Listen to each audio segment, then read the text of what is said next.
கர்த்தருடைய பரிசுத்த நாமம் மகிமைப்படுவதாக.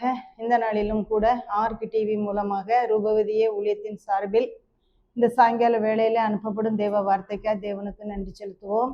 நாம் கேட்க போற சத்தியம் என்னன்னு சொன்னா, இன்னைக்கு கர்த்தரால் வரும் சுதந்திரம் என்னது? பிள்ளைகள் கர்த்தரால் வரும் சுதந்திரம். கற்பத்தின் கனி அவரால் கிடைக்கும் பலன். இந்த நாள்ல கற்பத்தின் கனி இல்லாதவங்களுக்காக நம்ம ஜெபிக்க போறோம். கற்பத்தின் கனின்னா என்ன, அதை பற்றி இன்னைக்கு நிறைய பேர் வேதனைப்படுறாங்க. அவங்களுக்காக ஆறுதலாக ஜெபிச்சு தேவ வார்த்தை என்னன்னு பார்க்கலாமா?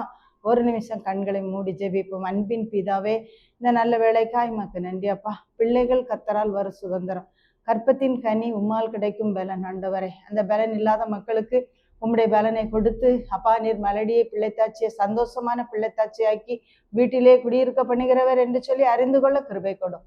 கண்ணீரை துடையும், சிறுமையை மாற்றும், பலப்படுத்தும், நிந்தை நீக்கும். இயேசுவின் நாமத்தில் ஜெபிக்கிறோம் நல்ல பிதாவே, ஆமேன் ஆமேன்.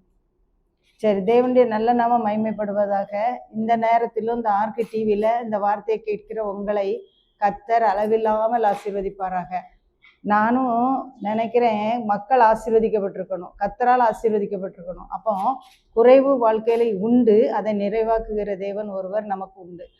நம்ம குறைவுகளை பார்க்காம அதை நிறைவாக்குகிற தேவனை நம்ம பார்த்து துதிக்க நம்ம என்ன செய்கிறோம்?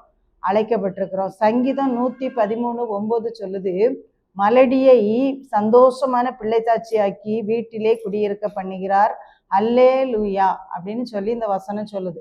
இன்னைக்கு பார்த்தீங்கன்னா நிறைய மக்கள் கற்பக்கனி இல்லையேன்னு சொல்லி ஏங்குறாங்க. நான் இப்போ ஒரு வீட்டில், கோயம்புத்தூர்ல ஒரு வாரம் ஒரு வீட்டில் தங்கியிருக்கேன். என் வீட்டுக்கு ரைட் சைடில் ஒரு அம்மா இருக்கு. நான் கிட்ட பேசவே இல்லை. ஆனால் அந்த சர்வெண்ட் அம்மா சொல்லுது, 25 லட்சம் செலவழிச்சிட்டா, எல்லா ஆஸ்பத்திரிக்கும் பார்த்து பிள்ளைக்காக ட்ரீட்மெண்ட்டுக்காக இங்கே உட்காந்துருக்காங்க கோயம்புத்தூரில். டெஸ்ட் டியூப் பேபிக்கும் ட்ரை பண்ணுறாங்க, எதுக்குமே அதுக்கு கிடைக்கல, வேதனைப்படுறா, ரொம்ப வேதனைப்படுறான்னு எனக்கு உதவிக்கு வர்ற அம்மா என்கிட்ட சொன்னாங்க. அப்போ நான் அதுக்கு ஜெபம் பண்ணிக்கிட்டே இருந்தேன். ஆண்டவரே, பேரும் தெரியாது ஒன்றும் தெரியாது, ஆனால் பாவம் கற்பத்தின் கனியை கொடுங்கப்பா, அதுக்கு ஒரு ஆசீர்வாதத்தை கொடுங்கப்பா. நம்ம தான் இன்னைக்கு 3:15 மணி ராத்திரி எழும்பி ஜெபம் பண்ணும்போது தான் எனக்கு தெரிஞ்சிச்சு, கற்பத்தின் இந்த வசனம் கிடைச்சிச்சு, கற்பத்தின் கனி கர்த்தரால் கிடைக்கும் பலன் அப்படின்னு. அப்போ ஆண்டவரால் இது கொடுக்கப்படணும். வேதத்தில் இதுக்கு ஆதாரம் இருக்கு. பிள்ளை இல்லாதவங்களுக்கு கர்த்தர் எப்படி பிள்ளை கொடுத்தாருன்னு. இப்போ மருத்துவரை தேடுறாங்க, வைத்தியத்தை செலவழிக்காங்க. நம்பிக்கை இழந்த பிறகு, ஆண்டவரே எங்களுக்கு என்னன்னு தெரியலையப்பா அப்படின்னு கர்த்தரை நோக்கி பார்க்காங்க. கர்த்தரை நோக்கி பார்த்தவங்க முகம் பிரகாசம் அடையும், வெட்கப்படாது. எங்க ஊர்ல பண்ணவளையில எங்க வீட்டுக்கு பக்கத்துல ஒரு பிள்ளை இருந்தா, 18 வருஷம் பிள்ளை இல்லை, 18 வருஷம் குழந்தை இல்லாம இருந்தா. அவ கடவுள் நம்பிக்கை உண்டு அவளுக்கு. ஆனா புருஷனுக்கு எனக்கு பிள்ளை வேணும், எனக்கா பிள்ளை வேணும், எனக்கா பிள்ளை வேணும்னு. உடனே இவ பிள்ளை எடுத்து வளர்க்கணும்னு ட்ரை பண்ணி ஜெபம் பண்ணிட்டே போவேன்பா. ஆனா அது வாய்க்காது. அப்போ அது அவ டெஸ்ட் டியூப் பேபியும் வாய்க்கல. ஆனா கடைசி நேரத்துல கர்த்தரே பிறகு கொடுத்தாரு. எல்லாம் ஃபெயிலியர் ஆன பிறகு கர்த்தருடைய காரியமாவே ஒரு பொம்பளை பிள்ளை கிடைச்சிச்சு. அவ்வளோ அறிவுள்ள பிள்ளை. ஆனா இப்போ 3rd இயர் படிக்குது இன்ஜினியரிங் காலேஜில். அவ்வளோ அழகா படிக்கும், நல்ல ஒழுக்கமுள்ள பிள்ளையா, நல்ல பிள்ளையா வளருது. தாய்க்கு சந்தோஷம். அப்படி கர்த்தர் திரும்ப லேட்டா தந்தாலும் லேட்டஸ்டா தருவாரு. அதனால பிள்ளை இல்லையேன்னு சொல்லி நீங்க என்ன கண்ணீர் வடிக்கவே வேண்டாம். வேதத்துல கூட பிள்ளை இல்லைன்னு சொல்லி கண்ணீர் வடிச்ச சில பெண்களை பத்தி நான் உங்களுக்கு சொல்ல போறேன். அதுல முதல்ல யாரு அப்படின்னா, மாமா பிள்ளை அத்தை பிள்ளை தான் கல்யாணம் பண்ணது. யாரு? ரெபேக்காளுடைய அண்ணன். லாபான் வீட்டுல ஆடு பேக்கை யாக்கோபு பேருந்தான். அப்போ அங்க ராகேல் லேயால்னு 2 பொண்ணுங்க இருந்தாங்க. அங்க மாமா வீட்டுல சொல்றான், மாமா மாமா நான் உங்களுக்கு ஆடு மேய்ச்சி தரேன் ஒரு பொண்ணுக்காக. யாருக்காக? ராகேலுக்காக. ராகேல் பார்க்க அழகா இருக்கா, லேயால் கூச்சக்கண் பார்வை, கோய கண்ணும் பாங்க, அது மாதிரி ஒரு மாதிரி கூச்சக்கண் பார்வைன்னே போட்டிருக்கு. இவங்க மூத்தவா லேயால், இளையவா ராகேல். இவன் ராகேல் மேல பட்சமா பாசமா இதா இருக்கான். 7 வருஷம் ஆடு மேய்ச்சிட்டு கல்யாணம் பண்ணணும்னு கேட்கும்போது மாமனார் லாபான் யாரை கல்யாணம் பண்ணி கொடுத்துருவான்னா, லேயாளை கல்யாணம் பண்ணி கொடுத்தா, அங்குள்ள வழக்கம் ராத்திரி தான் கல்யாணம் பண்ணி கொடுக்கறது, பொண்ணை காட்ட மாட்டாங்க, இஸ்ரவேல் வழக்கம். அப்போ கடைசியில் ராத்திரி பார்த்தா காலையில தான் பார்க்க, ஐயோ நம்மளை ஏமாத்திவிட்டான் மாமேன்னு. அப்புறம் லேயாளு எப்படி கேட்கணும்னு சொல்றாரு. மாமா என்ன சொல்றாரு, இங்க உள்ள வழக்கம், அக்கா இருக்க தங்கச்சி கல்யாணம் பண்ணி கொடுக்க மாட்டோம், அதனால அக்காளுக்குரிய 4 ஏழை நிறைவேற்று, தங்கச்சியும் உனக்கு தாரேன், திரும்ப 7 வருஷம் ஆடுமேயின்னு சொல்லிடுவார். ஆனா அற்பமா எண்ணப்பட்டா பார்த்தீங்களா? யாரால? கணவனால. கணவன் அவளை தான் நேசிக்கான், இவளை நேசிக்கல. ஆனா ஒரு பூச்சக்கண் அழகா தானே இன்னைக்கு நேசிக்கும் மக்கள். கடைசியில என்னன்னா, கர்த்தர் அவ மேல கிருபை செஞ்சு அற்பமா எண்ணப்பட்ட அவளை கர்த்தர் கற்பந்தரிக்கும்படி செஞ்சாரு. ராகேலோ மலடியா இருந்தாள் அப்படின்னு போட்டிருக்கு. ராகேலுக்கு குழந்தை கர்த்தர் கொடுக்கல. ராகேலுக்கு குழந்தை கொடுக்கல. ஆனா லேயாள் கர்ப்பவதியாகி குழந்தைய பெத்தா. பையனுக்கு பார்த்து கர்த்தர் என் செருமையை பார்த்து இப்போ எனக்கு ஒரு பையனை தந்தாரு அப்படின்னு சொல்லி ரூபன்னு பேர் விடுறா. அடுத்தப்ப இன்னொரு பையனை தந்தார், நான் அற்பமா எண்ணப்பட்டேன்னு சிமியோன்னு பேர் விடுறாரு. அப்பவும் ராகேல் மெலடியா தான் இருக்கா. ஆனா ராகேல் என்ன செய்யறான்னா, யாக்கோபை பார்த்து சொல்றா, நீர் எனக்கு பிள்ளை கொடு, இல்லைன்னா சாகுறேன். பாருங்க, பெண்கள் வாயில தப்பான வார்த்தை வரவே கூடாது. அதுலயும் கர்த்தருடைய பிள்ளைகள் வாயில இருந்து வர்ற வார்த்தையை பிசாசு பிடிச்சே வச்சுக்கிடுறான், திட்டமா பிடிப்பான். அது அவனுடைய சுபாவம். யாரை எப்போ பிடிக்கலான்னு அலையிறான், கர்ச்சிக்கிற சிங்கம் மாதிரி. எனக்கு என் வாலிப வயசுல வயிறு வலின்னா அப்படி ஒரு வயிறு வலி வரும். வயிறு வலி செம வலி. 5-6 வருஷம் 7 வருஷம் கஷ்டப்பட்டுட்டு 30வது வயசுல ஒரு வயிற்று ஆப்ரேஷன் பண்ணி ஒவேரியன் சிஸ்ட் கட்டி எடுத்தாங்க. அப்போ வயிற்று வலியில கஷ்டப்பட்டு இந்த ஆப்ரேஷனுக்கு பிறகு இன்னும் வயிறு வலி வராதுன்னு இப்படி ஆப்ரேஷன்னா தான் எத்தனையும் பண்ணலாமே பாரு. நான் என் வாய்தான் எனக்கு கேடு, நம்ம வாய்தான் நமக்கு கண்ணி. அவங்களுக்கு கொடுத்தாச்சு பிடி. உடனே அவன் பிடிச்சுக்கிட்டான். நேராக எசப்பாட்டை கொண்டு போய் ஒவ்வொரு பிள்ளை தான் சொல்லிச்சு, இப்படி ஆப்ரேஷன்னா தான் எத்தனையும் பண்ணலாம், ஒரு வழி இல்லையே அப்படின்னு சொல்கிறாள்ல, அப்புறம் பதில் சொல்லும் அப்படின்னு. அடுத்தப்ப 7 வருஷம் கழிச்சு திரும்ப அதே மாதிரி அதே கட்டி 7 இயர்ஸில் 90ல் பண்ணியிருக்கு, 97ல் ஒரு தடவை. எப்படி அப்புறம் பாருங்க, ஹார்ட் ஆப்ரேஷன் 4. இப்படி பண்ணுனா இப்படிதான் எத்தனை நாளும் பண்ணலாமேன்னு வாயை கொடுத்துடக்கூடாது. இந்த ராகேல் என்ன சொன்னா, பிள்ளைதாரும் இல்லைன்னா சாகுறேன். கடைசியில் அவ சொன்ன மாதிரி அவ செத்தா. அதுதான் இப்படி வார்த்தைகளை நம்ம என்ன செஞ்சிடக்கூடாதுன்னா விடவே கூடாது. எல்லாரும் சாக தான் செய்கிறோம். அப்புறம் கடைசியில் ரொம்ப நாள் கழிச்சு ராகேலுக்கு ஒரு குழந்தை பிறந்துச்சு. அதான் யாரு,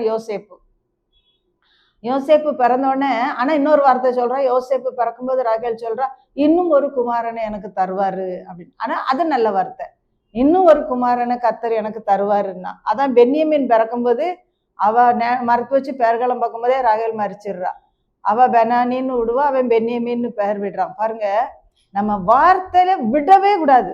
நான் செத்தேனே விழக்கூடாது, ஏசு என்ன காப்பாத்தினாருன்னா விழணும், கீழே விழுந்தா.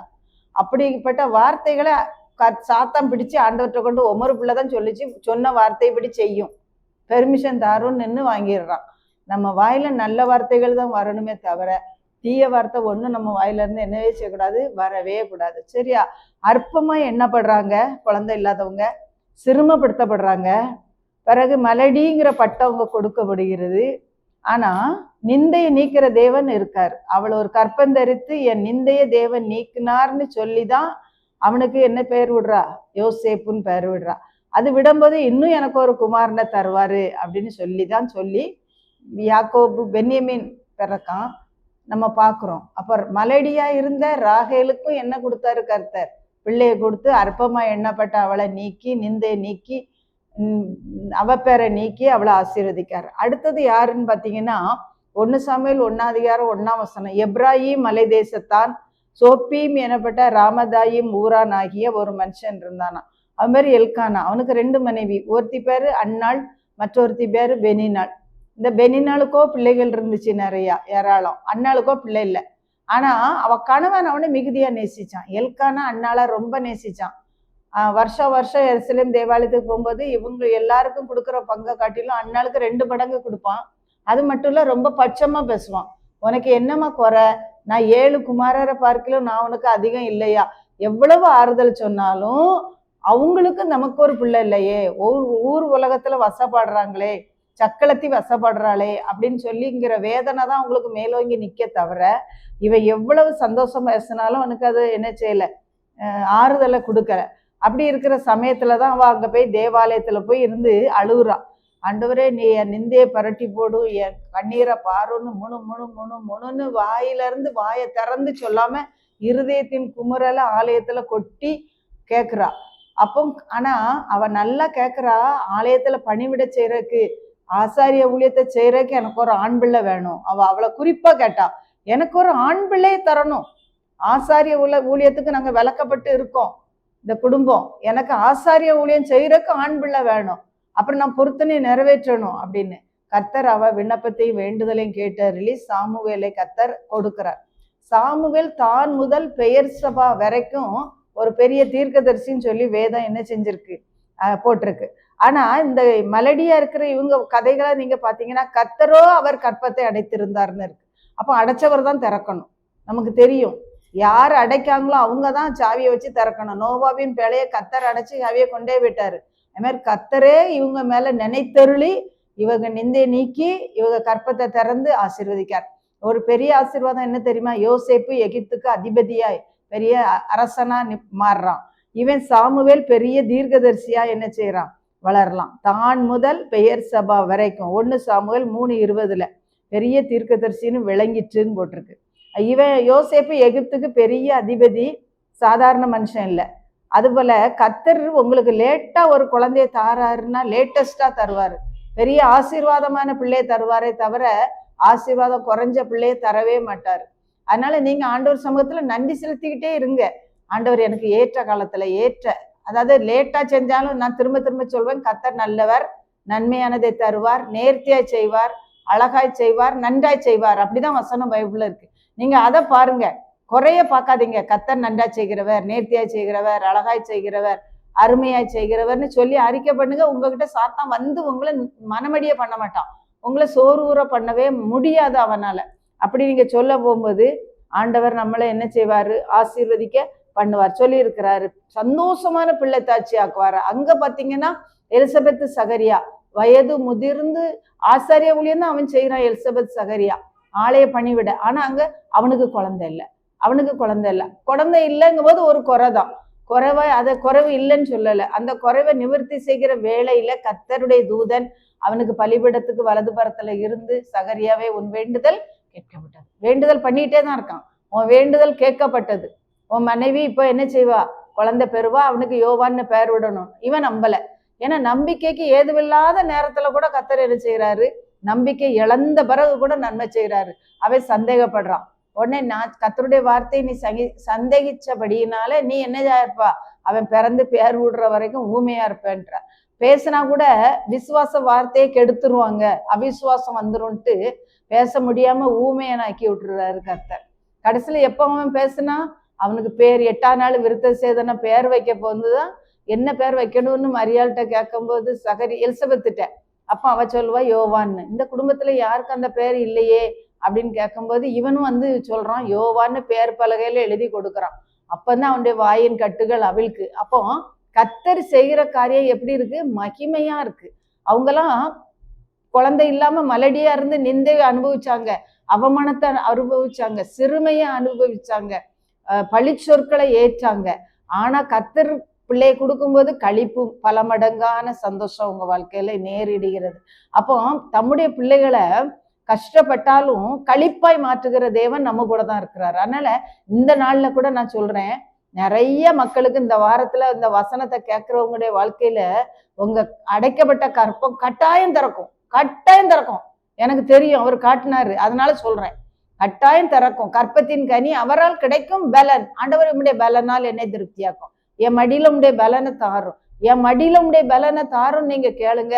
கர்த்தர் கட்டாயம் உங்க வாழ்க்கையில ஒரு பெரிய பலனை என்ன செய்வாரு, தருவார். ரெட்டிப்பான சுதந்திரம் கூட கிடைக்கும். அதனால ரெட்டிப்பான நன்மைகளை தருகிறவர், திருப்தியா ஆசீர்வதிக்கிற தேவன். அது பிறகு அறிவுள்ள பிள்ளைகளையோ தீர்க்கதரிசியையோ சரியா கர்த்தருடைய ஊழியக்காரனையோ உங்களுக்கு கர்த்தர் கொடுக்கலாம். அதனால ஆண்டவருடைய சமூகத்துல நன்றி செலுத்தி அமர்ந்துருங்க. உங்க வாழ்நாள்ல ஒரு நாளும் வெட்கப்பட்டு போகவே மாட்டீங்க. எல்லா மக்களுடைய வாயும் அடைக்கும்படி என் ஆத்துமா கர்த்தருக்குள் கலிகூறுகிறது, என் பகைஞரின் மேல் என் வாய் திறந்திருக்கிறது என்று சொல்லி உங்களை பகைச்சவங்க எல்லாம் வாயை பொத்திட்டு இருப்பாங்க. புத்திக்கு தக்கதான் அவளுக்கு பிள்ளை இல்லைன்னு உலகத்துல ஈஸியா சொல்லிடுவாங்க. ரொம்ப தெரிஞ்சவங்க மாதிரி டக்குன்னு சொல்லிடுவாங்க. அவங்க எவ்வளவு வேதனைப்படுவாங்கன்னு அவங்களுக்கு தெரியவே தெரியாது. ஆனா அவங்களுக்கு நிறைவா இருக்கிறதுனால குறைவா இருக்கிறவங்க பார்வையில இகழ்ச்சியா தெரியும். ஆனா நம்மளை இகழ்ச்சியா வைக்கிற தேவன் இல்ல, புகழ்ச்சியாய் வைக்கிற தேவன். அதை தெரிஞ்சுக்கிடுங்க. ஆண்டவர் என்னை இகழ்ச்சியா வைக்க மாட்டாரு, என்னை புகழ்ச்சியா தான் வைப்பாரு.